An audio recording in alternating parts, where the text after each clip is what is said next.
السلام علیکم ورحمۃ اللہ۔ بسم اللہ الرحمن الرحیم۔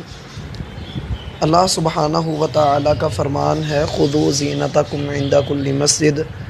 اے بنی آدم، اللہ سبحانہ و تعالیٰ کے لیے جب آپ مسجد کے اندر آ رہے ہوں تو زینت اختیار کریں، صاف ستھرے ہو کر آنا چاہیے۔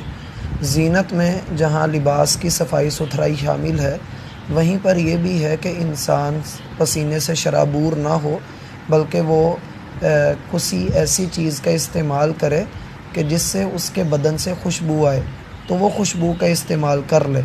ایسی صورت میں جب ہم خوشبو کی بات کرتے ہیں تو ہمیں قرآن و سنت سے یہ بات معلوم ہوتی ہے کہ نبی علیہ الصلاۃ والسلام کو خوشبو پسند تھی اور آپ اس کا استعمال بھی کیا کرتے تھے، اور خوشبوؤں میں سے سب سے بہترین خوشبو آپ علیہ الصلاۃ والسلام کا پسینہ مبارک تھا، جیسا کہ ام سلیم رضی اللہ عنہ کی روایت سے یہ بات واضح بھی ہوتی ہے۔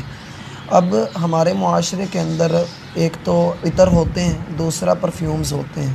ہر بندہ عطر نہیں خریدتا کیونکہ وہ اسے بسا اوقات پسند نہیں آتے، طبیعت پر پورے نہیں اترتے، اور کچھ لوگ پرفیوم استعمال کرتے ہیں، اور ایسے لوگ کثرت سے ہیں۔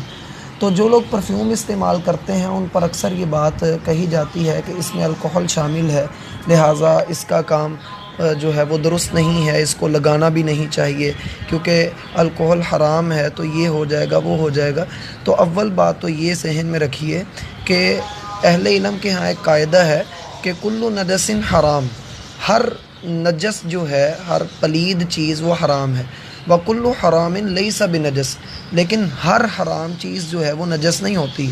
جیسے گدا کھانا حرام ہے لیکن گدا پلید نہیں ہے، کیونکہ اگر ہمارا ہاتھ گدے کو لگ جاتا ہے تو ہمارے ہاتھ کو دھونا لازمی نہیں۔ اسی طرح زہر کھانا یا چرس پینا حرام ہے، لیکن زہر اور چرس وہ ناپاک اور پلید چیزیں نہیں ہیں، ان کو ہاتھ لگانے سے ہاتھ ناپاک نہیں ہوتا۔ اگر ایک چیز حرام ہے تو اس کی حرمت سے اس کا نجس ہونا لازم نہیں آتا۔ اگر شراب حرام ہے تو یہ اس کے نجس ہونے کو لازم نہیں کرتا کہ شراب پلید بھی ہے۔